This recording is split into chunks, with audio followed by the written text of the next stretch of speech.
Muy buenas noches, hoy estamos en la oscuridad y hoy vamos a tener un tema muy interesante.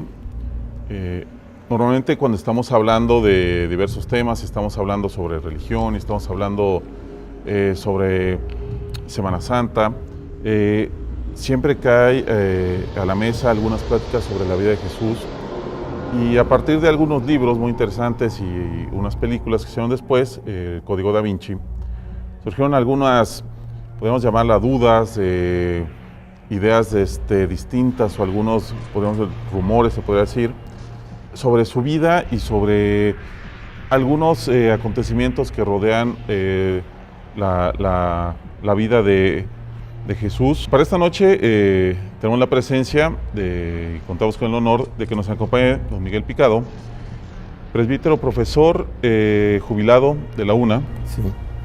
Bienvenido. Gracias. Randall Trejo, encargado de la carrera de Teología de la UNED. Para servirle. Juan Trujillo, experto y acompañante y amigo de la oscuridad. Y para empezar este tema, me gustaría empezar por los invitados, que nos hicieron una referencia más o menos un poquito corta de lo que podría ser o de cómo empieza la vida de Jesús. Recalcar un poquito los puntos importantes para que ahí podamos ir sacando las dudas y cómo la vamos a ir trazando esta historia. Con todo gusto. Hay dos hechos que los investigadores consideran históricos con respecto a la vida de Jesús, que nadie los discute.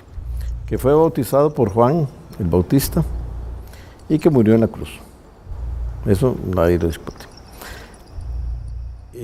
Mientras que lo que se llaman los evangelios de la infancia, que solo los traen dos evangelistas, Mateo y Lucas. Todos los investigadores están de acuerdo en que son narraciones teológicas, no históricas. Para que televidentes que nos están viendo, ¿cuál es la diferencia? ¿Entre qué? Entre una narración teológica y una narración histórica. Histórica. Es decir, que cuando digo que el bautismo de Jesús y su crucifixión son hechos que ningún historiador niega, es que hay testimonios múltiples, incluso extra neotestamentarios, y que además son hechos como tan atroces, tan terribles, que son verdaderos. O sea, a nadie se le podría ocurrir el destino de un profeta que fuera crucificado y del que después se dijera que fue resucitado. Eso me refiero a la crucifixión. Sobre la resurrección, desde luego que hay discusiones, pero que fue crucificado no se discute. Igual el bautismo por Juan, porque es como muy incómodo. ¿Cómo es que de quien después se va a decir que es el Hijo de Dios, resulta que recibió el bautismo, que era un bautismo para el perdón de los pecados? ¿Cómo es el que nació sin pecado original, sin ningún pecado, y no cometió ningún pecado, recibió este bautismo? Es un hecho como muy controversial. Claro. Y además la existencia del Bautista también está muy atestiguada, no solo por el Nuevo Testamento. Entonces son hechos indiscutibles. Exacto. Tanto que a partir de esas dos como columnas comienza a construirse los intentos de llegar a lo que se llama el Jesús histórico, que no es contradictorio con el Jesús de la fe, con el Cristo de la fe. Pero eso es un tema, ¿verdad?, que se las trae. Exactamente, es lo que queremos, porque siempre sale, digamos, uno lee la Biblia, uno está escuchando, uno ve libros, ve películas, pero a veces sí quedan ciertas dudas, no de la existencia, no de muchas cosas que están escritas en la Biblia, pero sí de repente uno escucha de algunos escritos por ahí perdidos y que algunos que se encontraron y que hay una época perdida de Jesús que no se sabe en dónde estaba y dónde fue, digamos, en dónde estudió, en dónde fue. Sí, yo creo que se ha hecho mucha especulación, pero sin base. Jesús es un judío de la clase pobre, pero el pueblo judío es un pueblo culto. En aquel tiempo tenía la mayor tasa de alfabetización entre todos, porque para ellos, antes como ahora, la Torá, es decir, la Biblia hebrea, es sagrada. Se leía en las sinagogas, se comentaba, aprendían los niños a leer leyendo la Biblia. Y Jesús hereda toda esa tradición ya para entonces de 1500 años de un pueblo que se va construyendo en la esperanza. Entonces Jesús no necesitó ir ni a Egipto, ni a la India, ni a ningún lugar para aprender la cultura de su pueblo. Más bien es el hijo de Israel. Él absorbe todo aquello. Y bueno, a saber, y tal vez no todo el mundo lo sepa, pero hay antropólogos bíblicos que se dedican a seguir buscando, digamos, las pruebas reales. ¿Cómo podría explicarlo? Pruebas tangibles, científicas, de la existencia de los hechos de la Biblia. O sea, hay gente que estudia arqueología que está buscando esas pistas, esas pruebas. Sí, encuentran cosas y a veces hay errores. Por ejemplo, un error muy frecuente, que los que sabemos de estas cosas nos hace un poco sonreír, es cuando dicen que encontraron las tablas del Arca de Noé. El Arca de Noé es un mito incluso no bíblico que después la Biblia retoma. Entonces nadie puede encontrar esas tablas del Arca de Noé, nunca existieron, nunca hubo arca. Este comentario es muy interesante porque, Randall, tú nos puedes ampliar un poquito el tema también para ir entrando todos en conversación. Y yo siempre lo había pensado que la Biblia tiene muchos misterios, está encriptada y tiene como algunas cosas para reflexión y muchas otras que sí son o sucedieron lógicamente a cuestión de la fe de cada quien, ¿no?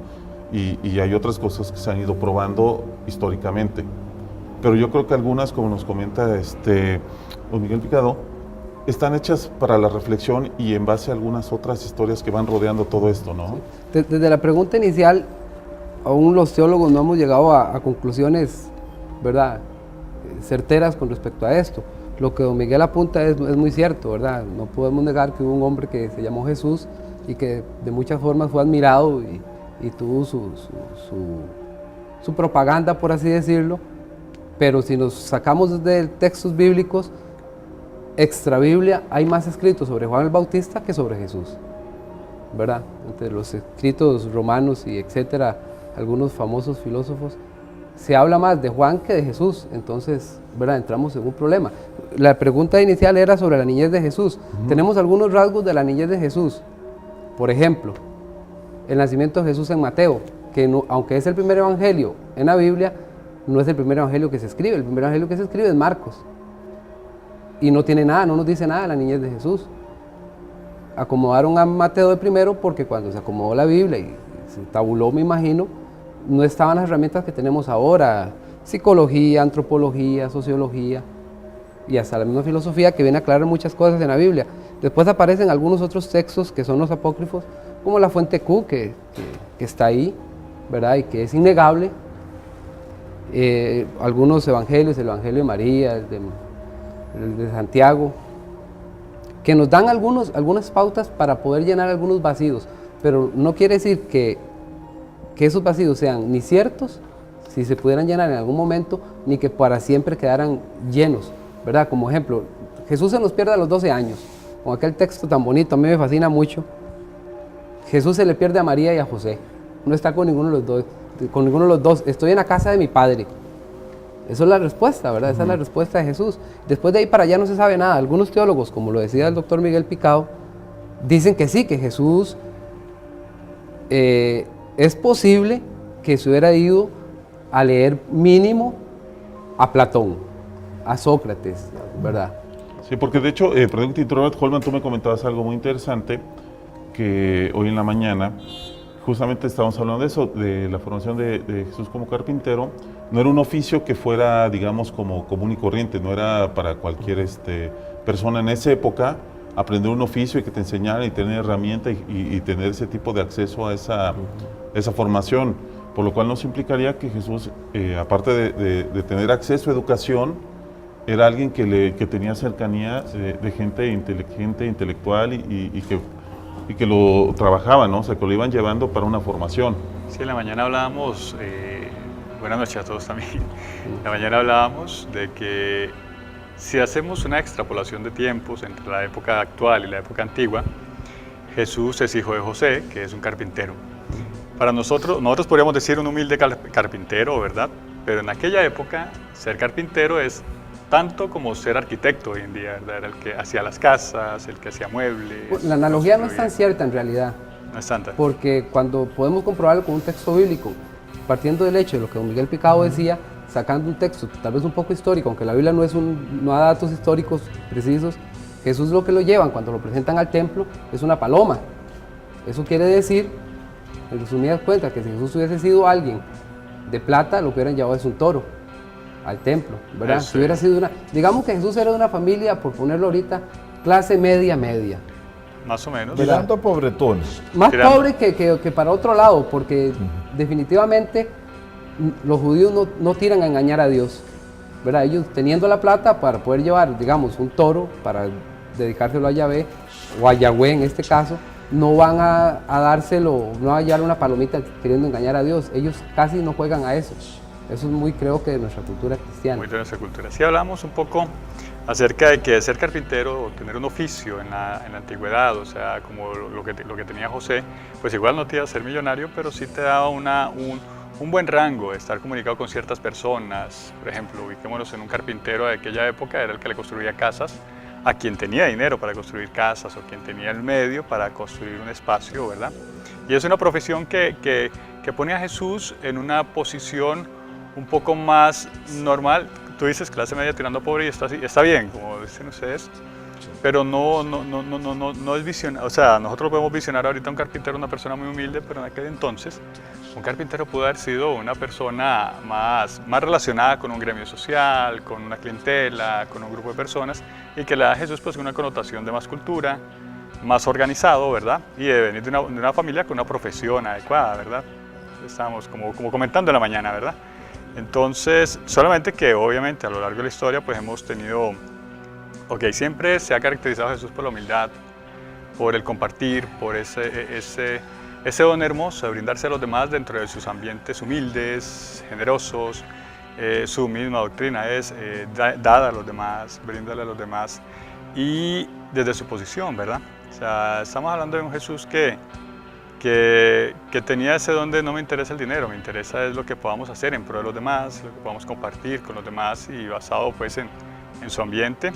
Y lo que decía el carpintero es eso, o sea, como Jesús no está tan ligado a la extrema pobreza, sino más bien a una familia que tenía lo suyo y que José tenía un arte que le permitía ser un artista dentro de una ciudad pequeña de donde estaba, pero que tenía obviamente para ser carpintero necesitan clientes, y esos clientes potencialmente te tendrían que haber calificado bien para ese oficio en esa época, ¿verdad? No en esta, ¿no?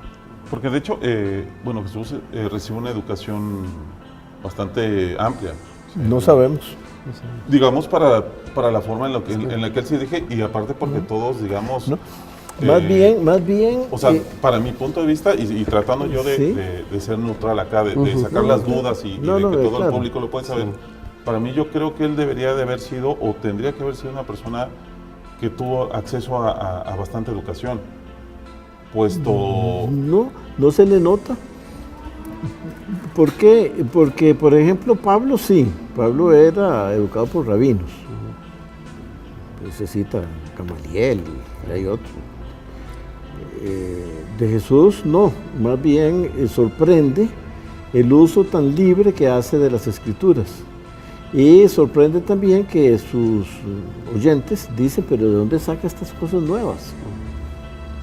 Habla con autoridad, no como los letrados que repiten lo que está en la Biblia y lo comentan, ¿no? Jesús se va por la libre. Hay un dato... Perdón que los interrumpa tantito, nos quedamos con este tema ahí flotando. Vamos a ir a una cápsula, a ver una pequeña cápsula y regresamos, porque creo que aquí ya empezamos un poquito a agarrar un buen tema. Regresamos.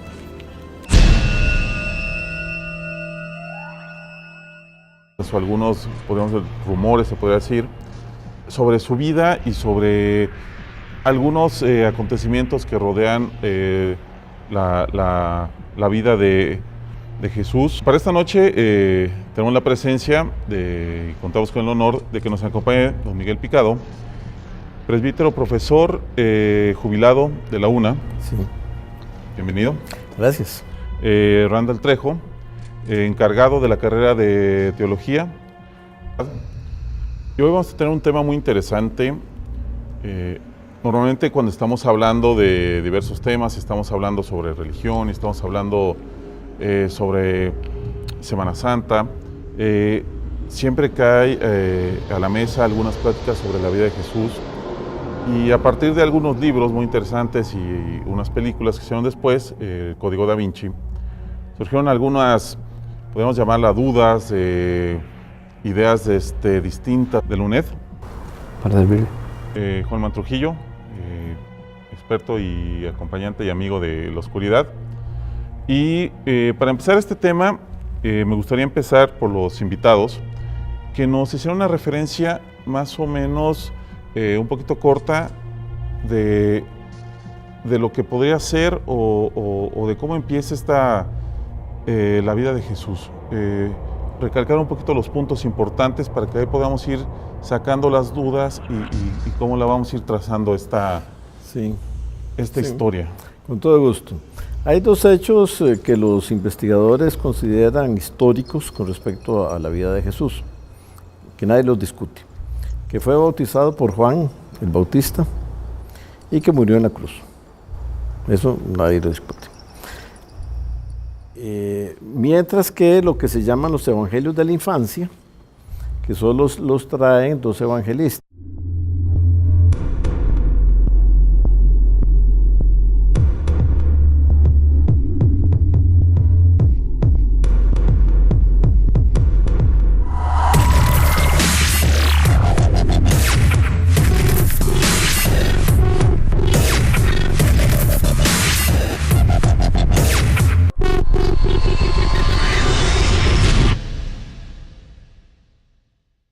Muy buenas noches, hoy estamos en la oscuridad.